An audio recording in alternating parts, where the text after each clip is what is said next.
Dear children, good morning. So, as we have completed chapter first, today we will discuss chapter second. And as you all know that the name of the second chapter is Lost Spring. And this chapter has been written by Anish Chandra. तो आज हम लोग second chapter पढ़ेंगे lost spring by Anish Chandra. So before starting the chapter at first we will discuss about Anish Chandra. पहले हम लोग अनिश चंद्र के बारे में डिस्कस करते हैं because it is very important to know the mood of the poet, the style of the author. जब भी आप कोई पोइट्री पढ़ते हैं तो पोइट का मूड और स्टाइल आपको पता होना चाहिए. या जब भी आप स्टोरी पढ़ते हैं तो कोई भी ऐसे पढ़ते हैं, कोई भी किसी भी ऑथर का कोई भी आप वर्क पढ़ते हैं, so you must know about the author's mood. आपको उसके मूड के बारे में पता होना चाहिए, स्टाइल के बारे में पता होना चाहिए, क्योंकि फिर हम स्टोरी को क्या करते हैं सही तरीके से उसको रिलेट कर पाते हैं. तो यहाँ भी हम सबसे पहले बात करेंगे अनिश चंद्र की. अगर अनिश चंद्र की बात करें so she is an Indian author, एक इंडियन ऑथर है. She has completed her education in Hyderabad में उन्होंने अपनी एजुकेशन कंप्लीट की थी. And after that she started writing, लिखना शुरू करा जर्नलिस्ट के रूप में, कॉलमिस्ट के रूप में. आपने देखा न्यूज़पेपर में अलग अलग ऑथर्स अलग अलग कॉलम लिखते, वो भी इन्होंने किया. And after that she has written a book. इसके बाद इन्होंने एक बुक लिखी कि बुक का नाम है the stories of stolen childhood. Stories of stolen childhood. अब ये स्टोरीज ऑफ स्टोलन चाइल्डहुड करके उन्होंने बुक लिखी. तो इस बुक में क्या है, उन्होंने किया क्या, जैसे हम इंडिया की बात करते हैं, वी टॉक अबाउट इंडिया, तो हम देखते हैं India that there are number of children who lost their childhood because of different reason. India में ऐसे बहुत सारे बचपन है, ऐसे बहुत सारे बच्चे हैं जिनका बचपन अलग अलग वजह से छिन जाता है. बचपन छिनने का मतलब क्या हुआ? इफ आई आस्क यू, अगर मैं आपसे पूछूं what do you mean by childhood, childhood का मतलब क्या है, you have to explain the word childhood just in a single word. मैं आपसे कहूँ एक वर्ड में आप केवल चाइल्डहुड को एक्सप्रेस करिए, तो आप कैसे एक्सप्रेस करेंगे, क्या चाइल्डहुड का मतलब होगा? तो जहां तक मुझे चाइल्डहुड मीन्स फ्रीडम. चाइल्डहुड का मतलब क्या? फ्रीडम. अगर आप अपने बचपन को जरा रियलाइज करिए, जरा पीछे जाके देखेंगे, then you will find that at that time you will be completely free. आप पूरी तरीके से फ्री थे. Whenever you want to eat you eat, whenever you want to sleep you sleep, whenever you want to play play. No one asks you not to do that. कोई भी आपको मना नहीं करता था. अब क्या हम कर सकते हैं? नहीं कर सकते. तो यही है, क्योंकि बचपन था तो आपको फ्रीडम थी. तो अगर एक बच्चे की ये फ्रीडम छीन ली जाए तो इसका मतलब क्या, उसका बचपन छीन लिया गया. जैसे इंडिया में हम देखें बहुत सारे बच्चे क्या होते हैं, होटल्स में काम करते हैं, गैरेजेस में काम करते हैं. तो जो बच्चे होटल्स या गैरेजेस में काम करते हैं, क्या वो फ्री हैं? क्या वो जब खेलना चाहे खेल सकते हैं, पढ़ना सोना चाहे सो सकते हैं, खाना चाहे खा सकते? नहीं कर सकते ना. They started leading their life just like a grown up man. जैसे एक ग्रोन अप मैन की लाइफ होती, टाइम पे ऑफिस जाना, वहाँ से वापस आना, ठीक वैसी लाइफ को वो लोग जीना शुरू कर देते हैं. तो उनकी फ्रीडम छिन जाती है. फ्रीडम का मतलब उनका बचपन छिन जाता है. और ये एक नहीं, अलग अलग स्टेट में अलग अलग प्रॉब्लम्स हैं. तो अनिश चंद्र ने क्या करा, she visited all over the India. वो पूरे इंडिया में गई थी और वहाँ पे उन्होंने देखा इंडिया में कि बच्चे क्या हैं, the number of children have lost their childhood just because of different condition के. अलग अलग बच्चों का अलग अलग कंडीशन की वजह से बचपन छिन गया, फ्रीडम छिन गई. तो उन्होंने क्या करा, उन सारी स्टोरीज को लिखना शुरू करा. जैसे सपोज ही केम उरई आई, उरई की प्रॉब्लम को उसने फील किया तो उरई की प्रॉब्लम पे एक स्टोरी लिख दी. कानपुर पहुंची, वहाँ के प्रॉब्लम पे एक स्टोरी लिख दी. लखनऊ पहुंची, वहाँ के प्रॉब्लम पर एक स्टोरी लिख दी. ऐसे उसने बहुत सारी स्टोरी लिखी. और जब बहुत सारी स्टोरी हो गई तो उन सारी स्टोरीज को उठा के एक बुक में रख दिया और उस बुक का नाम क्या रखा, स्टोरीज ऑफ स्टोलन चाइल्डहुड. क्योंकि यहाँ एक स्टोरी नहीं, बहुत सारी स्टोरीज है, इसीलिए स्टोरीज ऑफ स्टोलन चाइल्डहुड. अब ये तो हो गया ही. तो इन्होंने अपने सारे स्टोरीज में किसकी बात की है, स्टोलन चाइल्डहुड की बात की है. अब हम बात करते हैं इस टाइटल की, लॉस्ट स्प्रिंग. भाई स्प्रिंग में ये यहाँ तो कहीं चाइल्डहुड दिख ही नहीं रहा है. तो जब भी आप इस टाइटल के बारे में बात करेंगे, so the first thing which you have tell about this title, जो पहली चीज आपको इस टाइटल के बारे में बतानी होगी, तो आप क्या बताएंगे, that this is a metaphorical title. कैसा टाइटल है? एक मेटाफोरिकल टाइटल. अब आप पूछेंगे मेटाफोरिकल क्या होता है, मेटाफोर क्या होता है? So you all have studied figure of speech. आपने फिगर ऑफ स्पीच 10th में भी पढ़े होंगे, 11th में भी पढ़े होंगे. और जिन लोगों को याद नहीं आ रहा तो बता देता हूँ, जिनको को हम हिंदी में क्या बोलते हैं, हिंदी में यही अलंकार कहलाते हैं, और इन्हीं को हम इंग्लिश में क्या बोलते हैं, फिगर ऑफ स्पीच बोलते हैं। तो आपने एक फिगर ऑफ स्पीच पढ़ा हुआ है मेटाफर, और मेटाफर से बना हुआ मेटाफोरिकल। मेटाफर अगर हिंदी में आपने एक अलंकार पढ़ा होगा रूपक अलंकार। सो रूपक अलंकार is known as metaphor in English. English में इसे हम क्या बोलते हैं, मेटाफर बोलते हैं। तो अब मैं आपको मेटाफर समझा देता हूँ, मेटाफर होता क्या है। तो इंग्लिश में आप दो हैं, दो के बीच में बहुत ही माइन्यूट डिफरेंस है, और उन दोनों को समझाऊंगा तो समझ में आ जाएगा। एक होता है सिमिली और दूसरा होता है मेटाफर। हिंदी में हम सिमिली को बोलते हैं उपमा अलंकार। आपने पढ़ा होगा उपमा अलंकार की डेफिनेशन क्या होता है। उपमा अलंकार जहां उपमेय में उपमान की तुलना की जाती है, आपने इस प्रकार से पढ़ा होगा। लेकिन यहाँ थोड़ा सा डिफरेंट होता है। इंग्लिश में अगर हम सिमिली की बात करें तो सिमिली होता है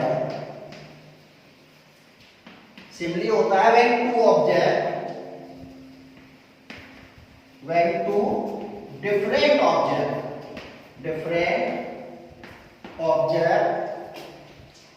are compared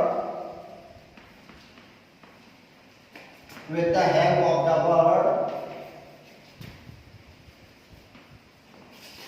of the word such as and like। तो सिमिली मीन्स उपमा अलंकार, जो हिंदी में क्या था, जहां उपमेय का उपमान की तुलना की जाती है।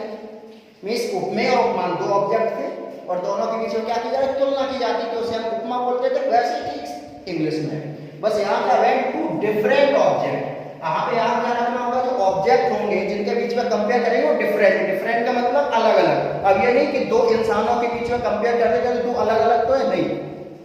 ह्यूमन एक सेम कम्युनिटी है ना, एक ऑब्जेक्ट है, तो उसको नहीं, इसलिए ऐसे कहते हैं, इसको हम ऐसे ही बता सकते हैं living thing can be compared with the non living thing, उसको हम ऐसे भी कह सकते हैं। तो जब भी दो डिफरेंट ऑब्जेक्ट को हम कंपेयर करते हैं, उनके बीच में तुलना करते हैं, और कंपैरिजन के वर्ड कौन से यूज होते हैं, ये तीन वर्ड यूज होते हैं, सच एज लाइक। तो वो तो होता है सिमिली। जैसे कहा जाए he is as strong as, या कहते हैं ही इज लाइक, इसको हम ऐसे लिख सकते हैं, ही इज लाइक खली, कहते हैं जैसे कि वो तो खली के जैसा है। तो क्या ये सिमिली हुई? नहीं हुई, क्योंकि ऑब्जेक्ट यहाँ दोनों सेम है, ये भी ह्यूमन और ये भी ह्यूमन। और इसी को अगर हम क्या लिखते हैं, ही इज लाइक आयरन, वो आयरन के जैसे स्ट्रॉन्ग है, तो ये सिमिली है, क्योंकि यहाँ ऑब्जेक्ट डिफर हो गया। तो ये तो सिमिली होता है। ये सिमिली में हमने क्या करा, कंपेयर किया। और सिमिली और मेटाफर में बहुत ही माइन्यूट डिफरेंस होता है।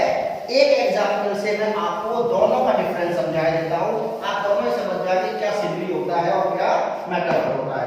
जैसे सिंपली हम लोग बोलते हैं द कैमल इज लाइक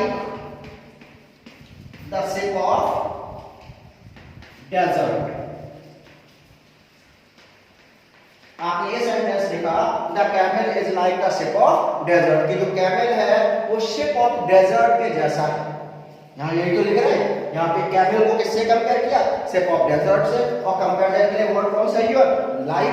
तो ये कौन सा, ये तो सिमिली है, क्योंकि क्या कह रहा है, कैमल शिप ऑफ डेजर्ट के जैसा है। अब देखिए यही अभी मेटाफर बन जाएगा। कैसे मेटाफर बन जाएगा, अगर हम यहाँ से लाइक हटा दें, अब क्या हो गया, the camel is the ship of desert.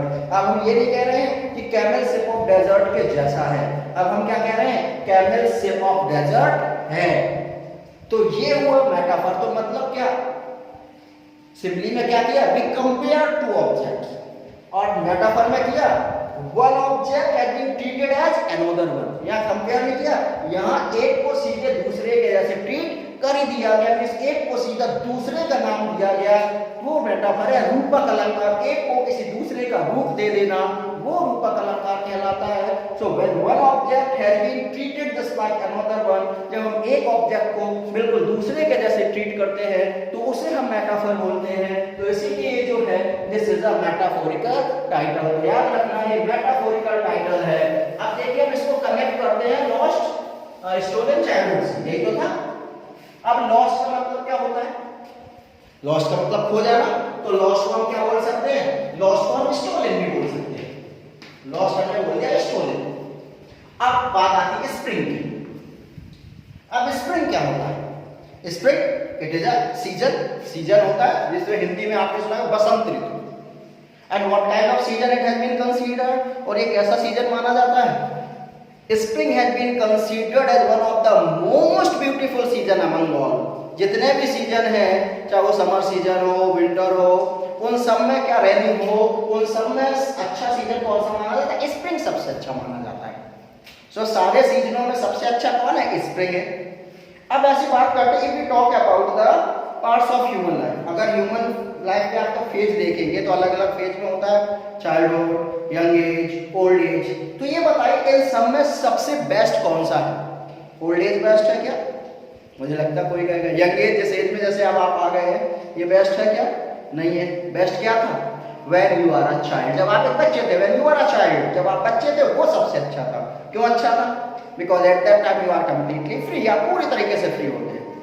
You are free to walk, you are free to play, you are free to sleep, जो भी करना चाहते करते थे। अगर आपने स्कूल भी आना शुरू कर दिया था तो होमवर्क हुआ या नहीं हुआ, या आपकी टेंशन नहीं होती थी, आपकी मम्मा की टेंशन होती थी। टेस्ट में नंबर कम आए, ज्यादा आए, आपको फर्क नहीं पड़ता था, वो मम्मा की टेंशन थी।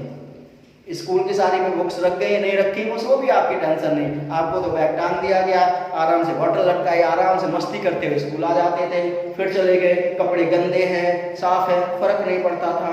कोई प्रॉब्लम है, किसी को कुछ फर्क नहीं पड़ता, आप अपने जोन में रहते थे, क्योंकि वो सबसे अच्छा फेज होता है लाइफ का। तो इससे जैसे स्प्रिंग क्या है, अब इसको कनेक्ट करेंगे। स्प्रिंग का मतलब यहाँ क्या हुआ?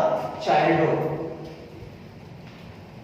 तो स्प्रिंग, जैसे स्प्रिंग क्या है, it is best among the season, in the same way childhood it is best among the all parts of the human being. तो यहाँ लॉस्ट स्प्रिंग है, इसका रियल मींस क्या है? स्टोलन चाइल्डहुड, खोया हुआ बचपन। तो यही स्टोरी, और इसीलिए स्टोरी कहाँ पर कनेक्ट करती है? उस बुक में कनेक्ट करती है। So the story which we are going to study, this has been extracted from the book of Anees Jung, the story of stolen childhood. जो है एनिश यंग ने जो बुक लिखी है, उस बुक से इस स्टोरी को लेके यहाँ पे पब्लिश किया गया है।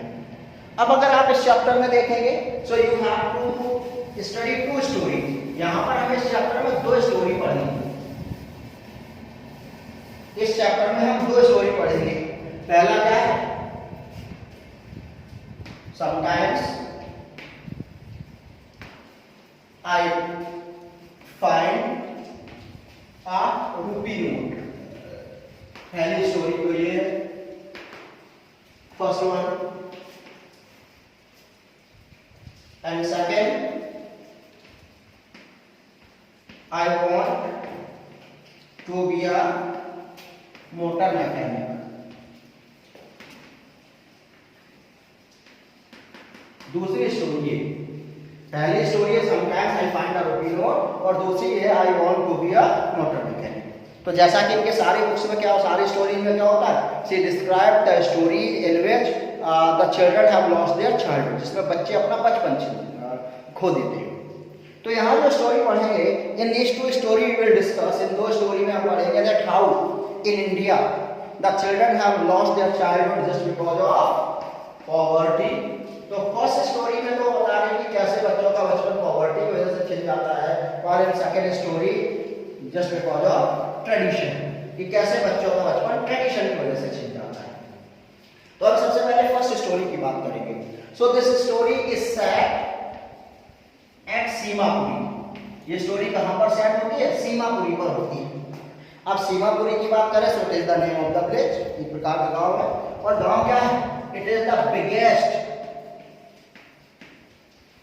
Slum area of India, biggest slum area situated near Delhi, the capital of India. जो सीमापुरी है, ये इंडिया का सबसे बड़ा स्लम एरिया माना जाता था, और ये दिल्ली के पास था, बिल्कुल दिल्ली से लगा हुआ था। So the first story is set in Simapuri. In Simapuri, a number of children have lost their childhood because of poverty। यहाँ पर उन्होंने दिखाया है कि सीमापुरी में ऐसे बहुत सारे बच्चे हैं जिनका बचपन गरीबी की वजह से छिन जाता है। अब हम यहाँ पे ये डिस्कस करेंगे how a child has lost his childhood just because of poverty. कैसे किसी बच्चे का जो बचपन है वो पॉवर्टी की वजह से छिन सकता है। So if you go to any hotels, garage, आप कहीं भी जाते हैं, किसी भी होटल में जाते हैं, कहीं भी जाते हैं, you get a number of छोटूस देयर। आपने ए छोटू चाय लाओ, ए छोटू ये करो, तो आपने देखा 7, 8, 10 साल के बच्चे वहाँ पे काम कर रहे होते हैं कभी कभी। तो वो जो छोटे छोटे बच्चे वहाँ पे काम करते हैं टी स्टॉल्स पे, गैरेज पे, होटल्स पे, जो बच्चे वहाँ पर काम करते हैं, क्या वो फ्री हैं? Whether they can play whenever they want to play. जब खेलने का मन हो खेल सकते हैं, जब खाने का मन हो खा सकते हैं, जब सोने का मन हो सो सकते हैं। ऐसा वो कुछ नहीं कर सकते हैं। उनकी लाइफ जस्ट लाइक अ ग्रोन अप मैन हो जाती है। अगर 8 बजे स्टॉल खुलता है तो 8 बजे पहुंचना, अगर 4 बजे बंद होता है तो 4 बजे तक ही वहाँ रहना, उसके बाद आना। तो उनका जो लाइफ होता है वो ग्रोन अप मैन के जैसा हो जाता है। उनका फ्रीडम उनसे छिन जाता है, मीन्स उनका चाइल्डहुड उनसे छिन गया। तो पहली स्टोरी हम पढ़ेंगे सीमापुरी की। ये स्लम एरिया है and all the people of Seemapuri is rack picker. यहाँ के जितने भी लोग हैं रैक पिकर है। रैक पिकर का मतलब समझते हैं कूड़ा बीनने वाले। आप भी देखते होंगे अपने घर के आसपास सुबह सुबह क्या होता है, छोटे छोटे बच्चे बोरी लेकर आ जाते हैं, उसमें बॉटल्स, पॉलीथीन, प्लास्टिक जो भी मिलता है वो बीन के जाते हैं। तो यहाँ पे भी रहने वाले जितने भी लोग हैं वो सारे के सारे रैक पिकर्स हैं। और रैक पिकर्स हैं, they are suffering from poverty. वो सबके सब पॉवर्टी सफर कर रहे हैं। तो होता क्या, as soon as a child grown up, जैसे बच्चा थोड़ा सा बड़ा हुआ, they started working any tea stall और एनीवेयर एल्स। वो कहीं पर भी काम करना शुरू कर देते हैं। और जैसे एक बार उन्होंने काम करना शुरू करा तो उनका जो बचपन होता है उनसे छिन जाता है। ये पहला स्टोरी तो पॉवर्टी है। पॉवर्टी से तो समझ में आता है कि बच्चों का बचपन छिन जाता है, but how because of tradition. लेकिन किसी बच्चे का बचपन ट्रेडिशन की वजह से कैसे छिन सकता है, ये थोड़ा समझना मुश्किल है। तो देखिए ट्रेडिशन की बात करें, ये स्टोरी है, दिस स्टोरी सेट इन फिरोजाबाद। ये स्टोरी कहाँ पे सेट हो रही है? फिरोजाबाद पे सेट हो रही है। And I think that you all have heard the name of Firozabad and you all know it also why it is famous. आपने नाम भी सुना होगा और आप ये भी जानते होंगे कि ये फिरोजाबाद फेमस क्यों है। So as we all know that Firozabad has been considered as the center of glass blowing industry। कांच इंडस्ट्री का सेंटर है और सबसे ज्यादा क्या बनती है? ग्लास बैंगल्स, कांची चूड़ियां यहाँ पर बनती है। So it is their family profession. ये लोगों का प्रोफेशन, फैमिली प्रोफेशन है। और ट्रेडिशन किसको बोलते हैं? परंपरा जो चलती चली आ रही है। तो यहाँ पे भी क्या, bangle making has become a tradition. चूड़ियां बनाना यहाँ पे परंपरा बन गई है। और जब कोई फैमिली बिजनेस होता है, शुरू से कर रहे हैं, तो आपने देखा होगा छोटे छोटे बच्चे जैसे हुए वो भी उसी में इंडल्ज होते हैं। तो यहाँ पर भी हम देखेंगे in Firozabad the smaller children they used to do the work of bangle making along with their parents. वो भी अपने पेरेंट्स के साथ चूड़ियां बनाना शुरू कर देते हैं। तो उनका जो बचपन है वहाँ छिन जाता है। या दूसरा, आपने पहले एंशिएंट टाइम में देखा होगा चाइल्ड मैरिज। इन ancient time child marriage took place. और जो चाइल्ड मैरिज, ये क्या एक प्रकार का ट्रेडिशन था। और चाइल्ड मैरिज में क्या होता था? Whose freedom has been lost, boys और गर्ल्स। किसकी फ्रीडम लॉस्ट होती थी? गर्ल्स की फ्रीडम लॉस्ट हो जाती थी। क्योंकि शादी के बाद it doesn't matter how old she is. शादी हो गई उसके बाद फर्क नहीं पड़ता था वो कितनी बड़ी है, उसकी उम्र क्या है, it doesn't matter. If she got married means she is the daughter in law of the family. अगर शादी हो गई तो घर के लिए क्या थी? बहू थी। She started getting respect as the daughter-in-law of the family। और शादी के बाद उसे वही रिस्पेक्ट मिलना शुरू हो जाता था जो एक बहू को मिलता है। Not only she started getting respect as the daughter-in-law of the family, but she started getting responsibility of the daughter-in-law also। बल्कि केवल डॉटर इन लॉ का सम्मान नहीं मिलता था, डॉटर इन लॉ की रिस्पॉन्सिबिलिटी भी मिलती थी, घर के सारे काम करना, खाना बनाना। तो एक छोटी सी बच्ची जब 5, 6, 7, 8 साल की है उसे ये सब काम करना पड़े तो उसका क्या है? शादी हो गई मीन्स फिर क्या है? बहू। बहू का मतलब ही एंशिएंट टाइम में क्या माना जाता था कि सुबह सबसे पहले उठना, सबके लिए खाना बनाना, चाय बनाना, सारी चीज़ें करना, सारे काम करना। तो छोटी सी बच्ची जिसकी उम्र खेलने की होती थी वो ये सारे काम करने लगती थी। उसकी फ्रीडम तो क्या होती, शादी के बाद उसकी फ्रीडम क्या हुई? छिन गई। फ्रीडम छिन गई मतलब उसका क्या छिन गया? उसका बचपन उससे छिन गया। तो इस प्रकार से एनिसन ने प्रूव किया है that in India a number of children have lost their childhood just because of tradition also. तो यहाँ पे ये 2 स्टोरी हैं और इन दोनों स्टोरी में इस जंग में प्रूव किया है that how in India a number of children have lost their childhood just because of poverty and just because of tradition also. तो ये 2 स्टोरीज हैं। आज आप इस फर्स्ट स्टोरी को रीड कर लीजिएगा, कल मैं आपको इसको एक्सप्लेन कर दूंगा। Thank you.